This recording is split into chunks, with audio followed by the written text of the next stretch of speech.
এখানে করতে পারছি না। এটা খালি রাশির প্রবণতাটুকু বলি। তা এই রাশি বর্তমানে দ্বিতীয়াতে বসে আছেন কেতু, সপ্তমে বসে আছেন সপ্তমাধিপতি শনি।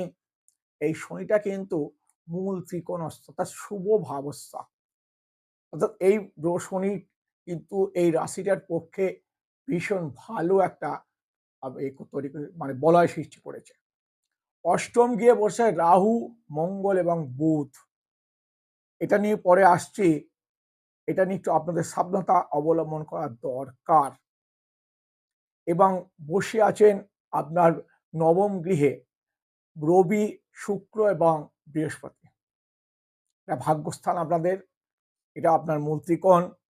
এই ত্রিকোণে বৃহস্পতি থাকলে কি হয় এবং অষ্টমে রাহু মঙ্গল থাকায়